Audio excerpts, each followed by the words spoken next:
Welcome to Through the Glass Recovery Podcast, where we believe that connection is the opposite of addiction, vulnerability is the antidote to shame, and that recovery isn't just rewarding, but also a lot of fun. We're your hosts, Julie and Steve. Listen as we get together with friends to shed light on the hard things, talk about the other side of addiction, and how we create a life so full there's no space left for alcohol.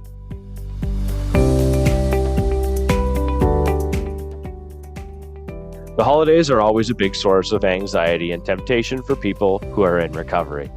We also wanted to do an episode on what things to watch out for, share some of our anxieties, and share some of our tried and true tips. We all have very different families and traditions, so we've gathered what we think is a great mix of folks in this episode to try and share several different perspectives. We really hope you enjoy our conversation and that you find some value in it. Remember that every time you hit like, or especially subscribe or follow, it lets the podcast platforms know that you think we've shared valuable content here, and other people that might benefit from our podcast will be more likely to see it. So we are here tonight with Chris, Zoe, and Steven. Do you guys want to go ahead and introduce yourselves? Chris, I'll maybe have you go first. Sure. I'm Chris. I'm from San Diego, California, and I have 4 months and 3 days sober. Awesome. Thank you for being here tonight. Thank you. And Zoe. Hi, I'm Zoe. I'm 28 years old.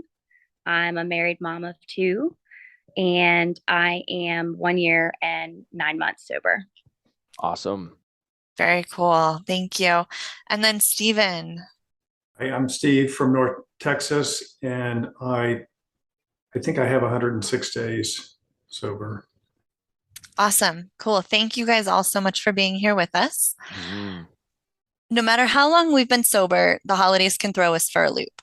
So many of us have to cope with family drama and pressure, parties and other social situations, being surrounded by people drinking, romanticizing about celebrating with a drink, and the question we all worry about getting asked, why aren't you drinking? So let's talk about it. Let's talk about facing the holidays sober. We have some folks here who have made it through the holidays at least a couple of times, and others that are facing their first holiday season sober. So, what is or was hard for you? What makes you nervous? What do you expect this year to look like? How are you planning for it? And if you've been through the holidays before, what did you learn? Well, because I got sober in June, just this last June, I haven't gotten about to the holidays yet this time around. But a time in the past I got sober, I had a really horrible Thanksgiving where I drank so much that I got sober the day after, which meant that I stayed sober through Christmas. And I just kept saying to myself, why did I pick the holidays to start, the stopping drinking process? But I made it. I think the part that makes me nervous is that it's not just about the parties and people asking me to drink.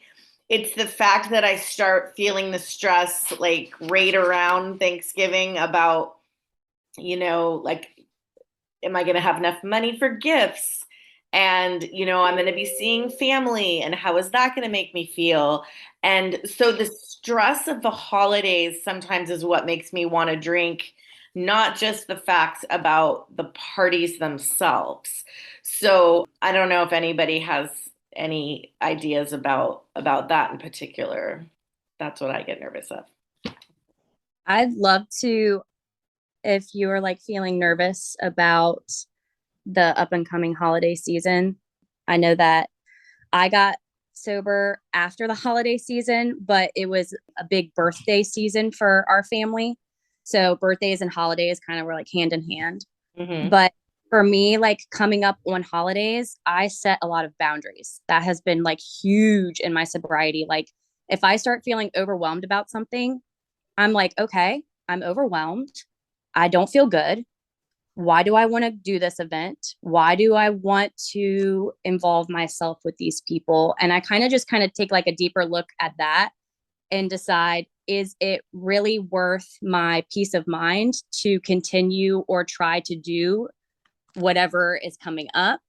So setting boundaries has been like real vital for me in the sense of easing my worries when it comes to staying sober and maintaining that sobriety. To kind of jump off of that, if you get into, I know the stress of finances during the holidays is a lot.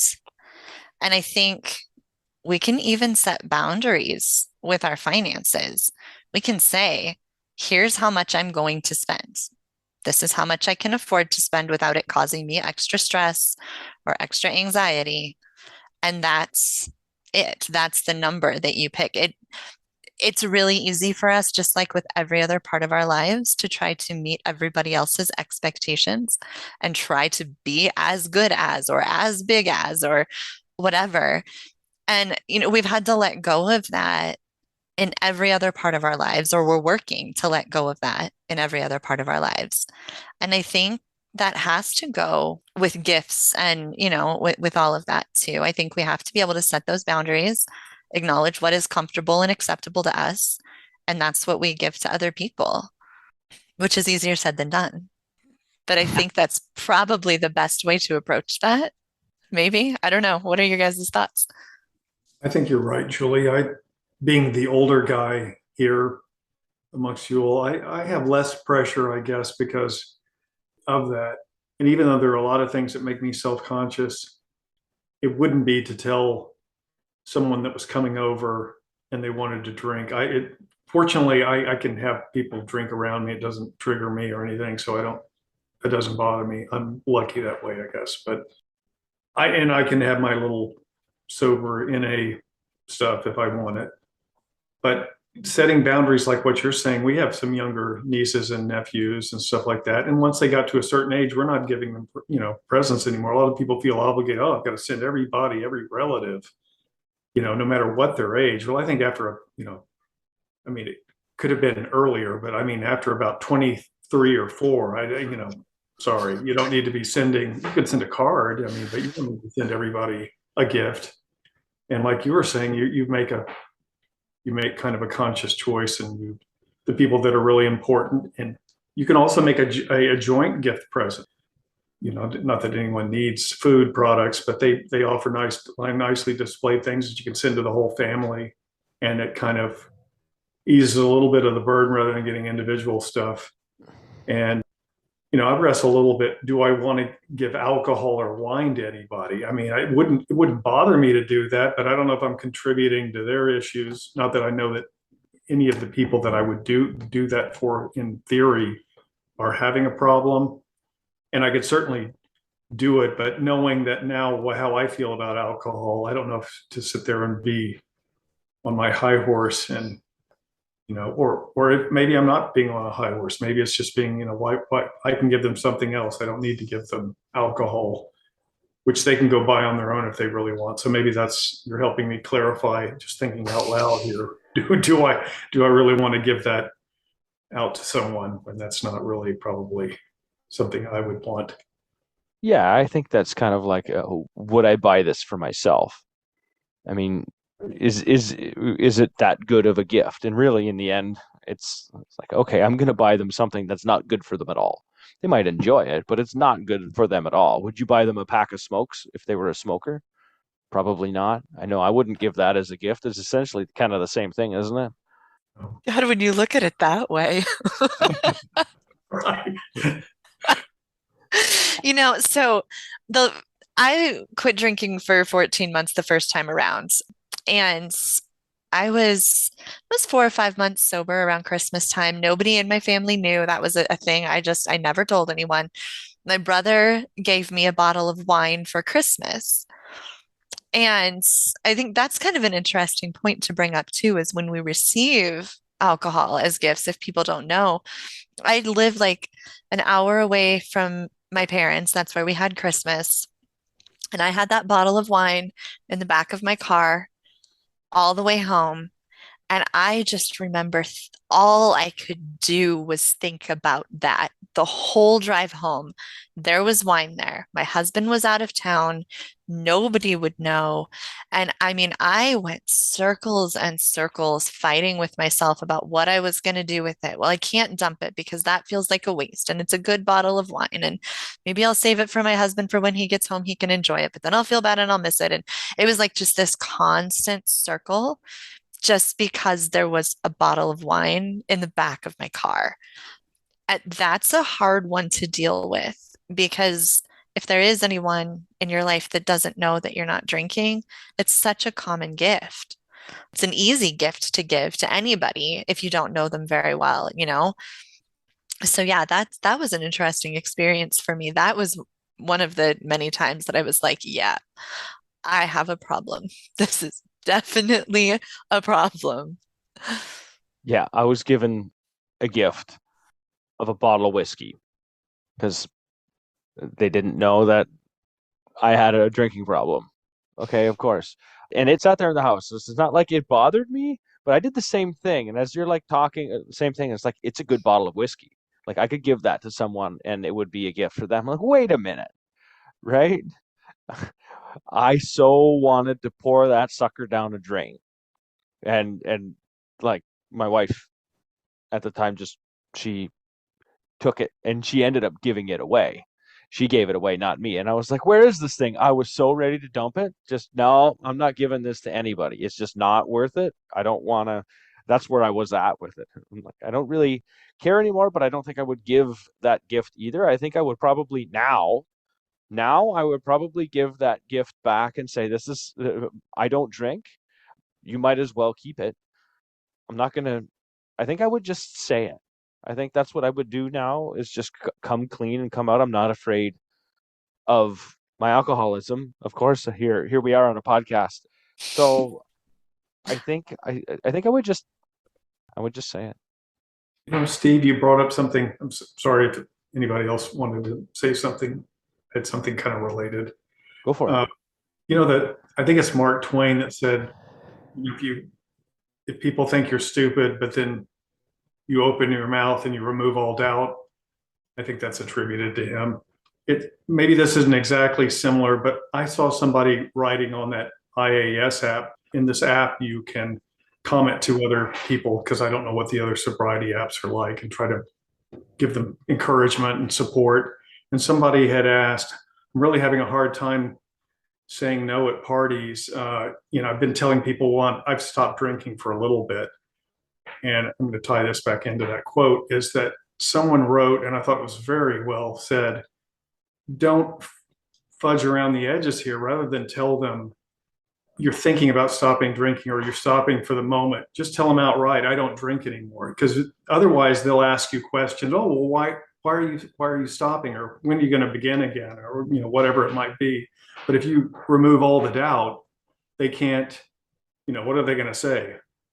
Are they going to challenge you? What you shouldn't be stopping drinking. I want you to drink with me. Or maybe somebody would, but I don't think that's the majority reaction. I think they just kind of walk away. And maybe you'd lose. Maybe someone would think you're strange, but who cares? At some point, I guess that's the age I'm at. I don't. At some point, maybe those people will be using their heads and thinking, wow, that person told me something. I couldn't believe they said that. And, it might be a month later, but they might come back to you. Oh, you don't drink anymore. How did you do that? Mm-hmm. How are you able to, control that? I think one of the big things going into the holidays that most people, I know I thought about it. I didn't, I was at the point when I went through Thanksgiving and that was about, I'm in Canada. So Thanksgiving, I was about 6, 7 months sober and Christmas would have been a couple more months after that. So, hanging around 9 months, nine and change. It was not so much the fear of saying no because all of my close family, really close family, had knew already. I had told them, and I knew they were drinking, and they were always careful, very careful around me, just because. But I think it's important. It's like you make a good point. I think we tell ourselves that everyone is going to care a lot about whether we're drinking or not. And really, in the end, if exactly what you said, I don't drink, it kind of it just removes all doubt. And there, I mean, it's open for them to ask a question again after that. You could just say, I just don't drink. You don't have to. I think we feel like we have to explain and justify ourselves all the time that this is what we're doing and this is why we're doing it. And this is, you know what I mean? And we don't at all unless you feel like it.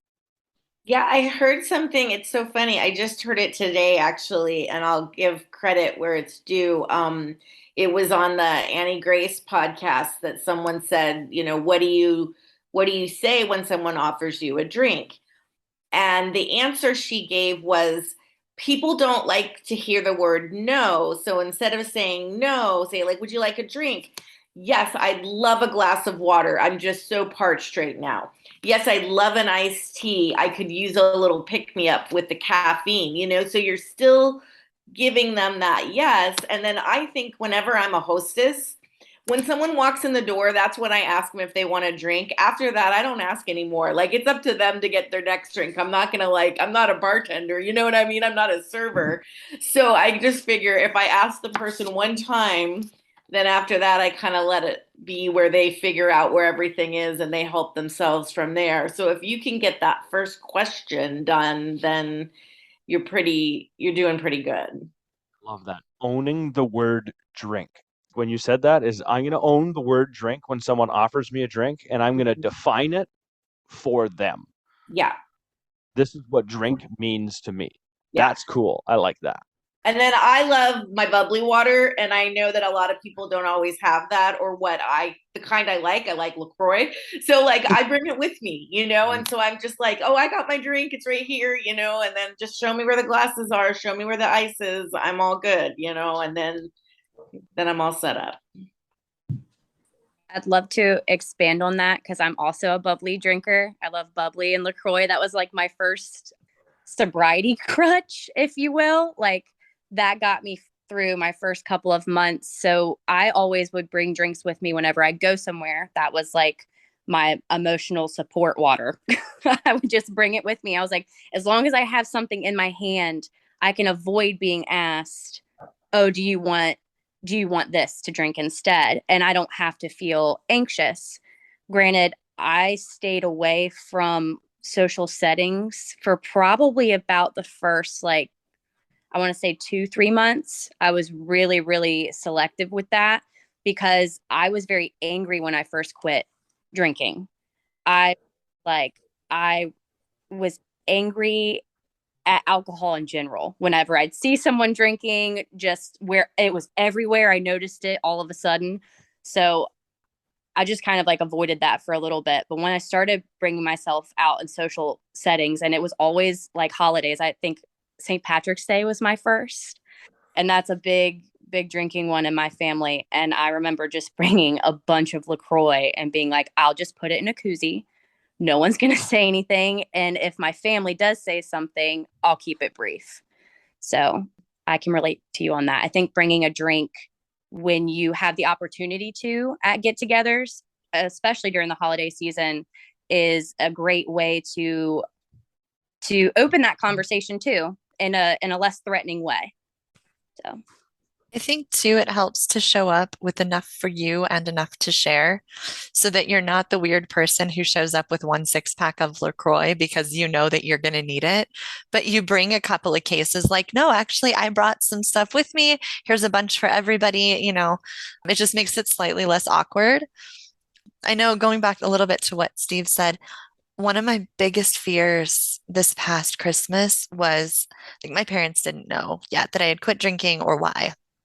And I was sure going into that day, I felt like I was like walking into the gauntlet.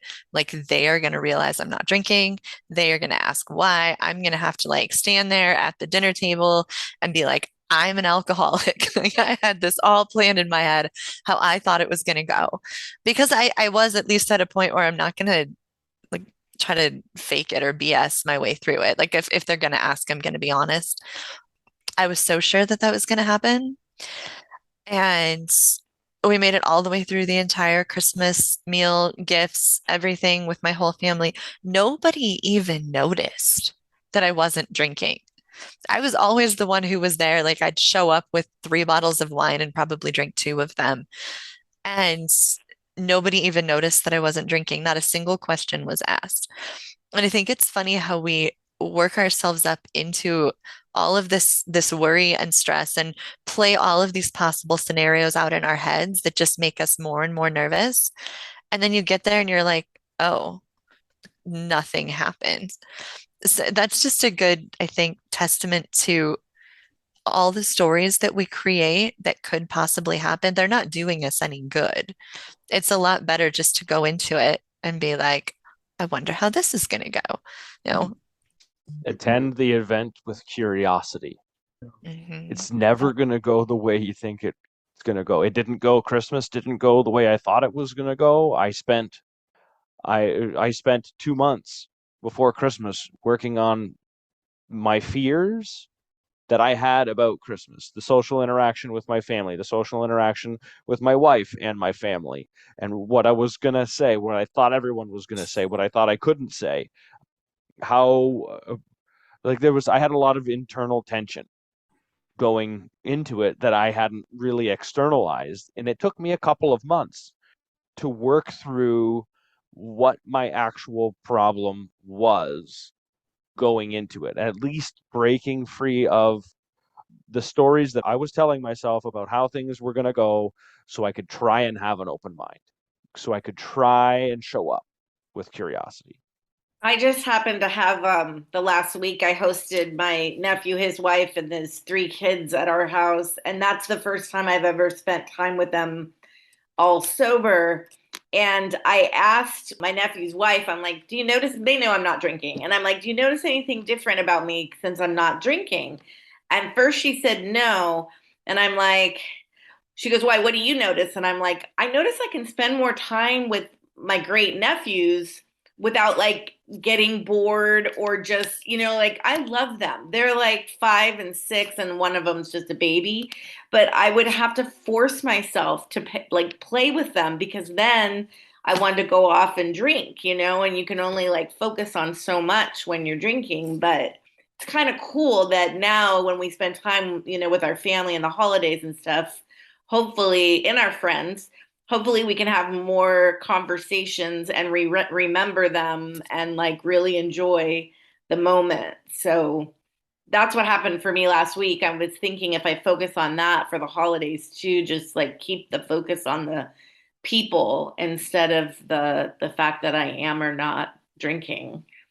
I personally love that. I have a 11-year-old son and a 5-year-old daughter, and I've noticed in the holiday seasons that I've been sober, I'm more present. And that has is filled a lot of the voids that I used to try to use alcohol to fill. I'm healing my own inner child by working on myself and by spending time with my children, because a lot of my childhood was surrounded by drinking. My whole family is big drinkers. So being able to give my children a childhood that I would have loved to have and being able to just remember it all is huge, because especially Christmas, I can't tell you how many Christmas Eves I'd spend all night drinking, wrapping gifts, and the next day I'd be hungover.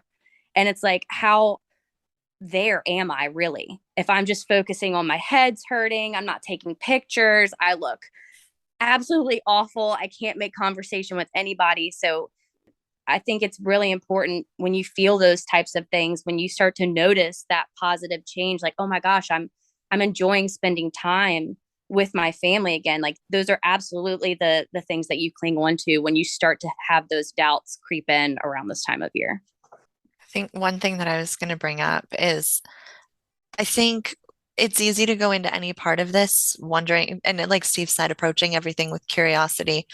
I was so worried that it wasn't going to be fun, that I was going to be uncomfortable, that I was going to be socially awkward, that like I had all of these worries and concerns and, am I going to feel like I'm being left out because I don't get to celebrate with a drink? And I can't remember who told me this, but it was really simple.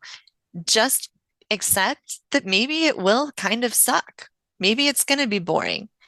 You don't know, but you'll also survive that and you'll be okay. If you don't go into it and give it a chance from start to finish, you're not going to have any idea what that would actually look like. And reality is, nobody ever wakes up the next morning and regrets that they stayed sober. Like, you can go all the way through Christmas Day or Christmas Eve or whatever that family time is, and it might feel a little bit uncomfortable, but if you just decide to go ahead and see it all the way through, see how you feel the next morning. And then you'll know for next year, you know, and a lot of that is that whole procrastinating or just putting off the decision until tomorrow, or in this case, putting the decision off till next Christmas. Like, it's not going to kill us to make it through one Christmas a little bit uncomfortable, or maybe a little bit bored, or maybe feeling a little bit left out. And you're pretty much guaranteed to wake up the next day and just be really glad you didn't drink. I remember kind of having to talk myself into that. But it was a really good mind trick. You're definitely going to wake up a lot less uncomfortable. Zoe explained it really well. Mhm. Yeah. Yeah. I have a question for you all. If you have family over, rather than going to someone's, your relatives, if you have family over, and in my case, I have three adult children. My youngest is 21, my oldest is 26, and he's got a fiance. He's probably spending, in this case, Christmas with them. And I'm not sure what we're doing for Thanksgiving. They may be doing things on their own as well. But I have been in the past, last year, even when I was trying, there were many times I was trying to give it up. And I remember at least one holiday, it must have been last Thanksgiving. I was drinking just non-alcoholic stuff, but I bought alcohol because I knew some of the other, my son and fiance did, and my youngest had just turned 21. So I was, bought stuff for them. But I guess in that case, I could have, even if I was offering it, I could have limited it. So once it ended, it was over, and have a bunch of cider and non-alcoholic stuff around that, and whether it's some sort of seltzer water or club soda or whatever it might be, LaCroix or Perrier, whatever, have that around so people could still have something to drink, but not, once the other stuff's over, it's over. And that's kind of the dilemma. I've got kids that drink, and then, I don't have, obviously have, some things I regret, that because I was in the midst of my, drinking stage, although it hadn't completely gotten out of control at that point. But I'm kind of thinking outside too of limitations and when to say no. Like if you go to somebody's house and they're having a lot of stuff, and maybe it's harder to do with family, but you can certainly do this at parties.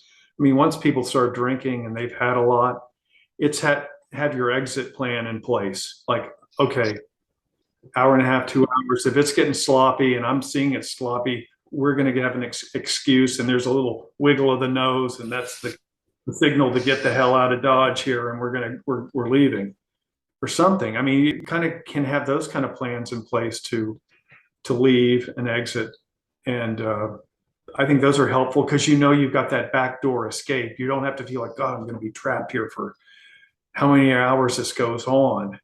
Because you don't have to, even if it's family. I think, oh, I've got something where we wanted to see some other friends on the hall, and it might be true as well. I mean, I'm not advocating telling any kind of lies, but I mean, if you've got to protect your sobriety, and there's something you feel like you need to say to exit, it makes it easier for you. I mean, I think that you just say you need to get home, you've got pets you're looking after, you've got something's going on, and you need to get back or whatever. Yep. Most people aren't even going to ask after 2 hours. They're just, oh, really? Okay. Or whatever. I don't know what they're, if they're heavy drinkers anyway. They're not. Yeah, generally speaking, for the most part, I don't think. I mean, you made the effort to show up. I don't think you'd probably hear, "Oh my God, we missed you so much." Like sometimes we think, "Oh my God, there's the fear of missing out, and then there's the fear of, oh my God, they want me here." So like you think you're more important than what you actually are. I like to say that because sometimes that's what I think. That's the story I tell myself. And you get up, you leave, you showed up, you made the effort, you did everything you could, you left, and then they still have their time, and you had yours. You're good.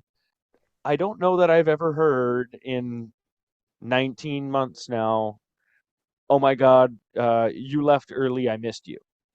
So, like, I think it. A lot of that too is just you have to know your limits. Mhm. You have to learn how to listen to your inner self. When your inner self is like, it's time to go, you don't doubt it. You don't question it. You don't say, self, we're just going to stay one more hour. You just accept it that that's time to go and you go. And I think that's necessary. We have to do that. And I think we have to do that when we have people over too. If you're comfortable buying a few bottles of wine and having and everybody else sharing those, and that's not going to be hard for you or make you uncomfortable, then that's great. If it is going to make you uncomfortable, it's perfectly acceptable if you're having them to your house to just serve mocktails or whatever it may be. I think that if they're in your home, you get to hold your own boundaries there and not feel guilty or feel bad for it. We all have different triggers. We all have different things that we're able to handle and not handle. I think we just need to be really honest with ourselves as far as what that is, and then honor ourselves and our own needs when the time comes. Is anybody really nervous about any family interaction, like drama or anything along those lines? I'm Um, not, go ahead. I'm sorry. Go ahead. you go right ahead. I was just saying, I've told everyone in my family knows, and I've told my mother recently that I'm an alcoholic, and she's supportive. She's just it's worried her. She's older, and it's kind of that was news to her. And so I don't have the same, I guess, needing to kind of come out and tell people I'm and a good friend of mine that I've hadn't seen in a while that we've been doing stuff together. Fortunately, he doesn't drink anymore. So it was easy for me to tell him I was an alcoholic and I've stopped. And so I'm lucky that way. But I understand that can be really tough with, if you have a lot of friends that are drinkers and you're going to go see them, they may not know who you are at, at this point in your life. And that probably is a conversation. And if they're good friends, I think, I hear this back and forth. Some people say you can't have friends that are drinkers. I don't know. I think if they respect that you're not drinking and you can stay for the amount of time you can before it's a problem and they're still interested in hanging around you. I don't know why you couldn't, but I know a lot of people feel like they lose all their drinking friends. And I know that probably is a case by case basis that a lot of people, hey, you don't, maybe they only had that in common to drink. And so maybe the holidays, is a tough reminder that your friends aren't who you thought they were. I don't know. I can confirm that most of my friends are drinkers, are still drinkers, and some of the friendships are not as solid as they once were, but all of my friends who are truly my friends and family that support me, our relationship is still there. The alcohol, for a long time, I thought like it clouded my judgment and thought that that's what made me like interesting and that's what connected me with people, when in reality it was really hindering every aspect of the friendships and of the times that we spent together. So I personally, in my experience, I still hang out with my friends. I'm not triggered by my friends who drink. And when it comes to the holidays, my dad's also sober. He's been sober on and off since I was 16 years old. And he got sober again after I got sober, probably 2 or 3 months into it. So when we go to family events, my dad and I will drink non-alcoholic beer. We'll swap whatever we bring. So it's been bonding for us. Oh, that's great. But the rest of my family, my thing is I have an exit strategy, because when my mom or my aunts and uncles start to get sloshed I will look at my husband and be like, all right, it's time to go. Like we've come, we've hung out. It's starting to get annoying. Like it's time to go. So I think like the exit strategy is big, 100%. I think it was Deb's on a previous podcast that we recorded, talked about she would, when she arrived at a party or a gathering, she would thank the hostess for having her, tell them how much it meant to her, how happy she was to be there, and also let the host or hostess know right then, right when she arrived, when I feel like it's time for me to go, I'm just going to go ahead and go. I'm not going to worry about saying a bunch of huge goodbyes, but I'm really grateful to be here. So she's already thanked them before it's time to go, so she doesn't have to hunt them down. And then you can avoid the, oh, but we'll miss you and we're, whatever. And the friend who is at that point sober is like, yeah, of course, no problem, completely understand. I thought that was a really good way to approach that, especially if the people in your life know that you are sober and that it could be a struggle. Just let them know up front, hey, I might have to go.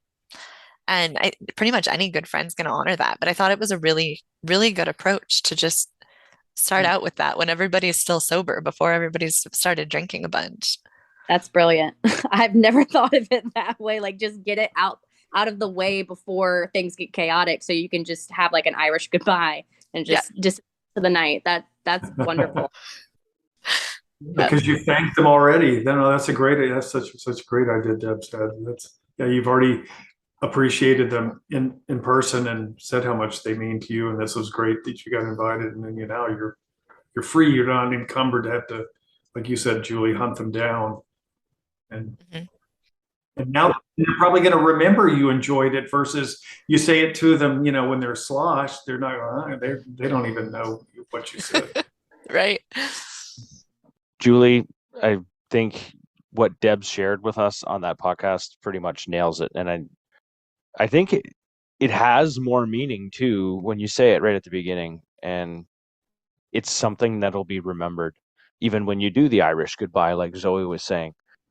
So I want to thank you guys, Chris, Zoe, and Stephen, for spending time with us tonight, sharing your stories, sharing your thoughts. I really appreciate having you guys on tonight. Thank you for your time. Thank you. Thank you. No, thank you, guys. Thank you, guys. We'd also like to thank our listeners for sharing space with us. Remember to subscribe or follow to keep getting new content. And if you have any comments or topic suggestions, email us at throughtheglassrecovery@gmail.com. We'll see you next time as we continue to explore life on the other side of alcohol.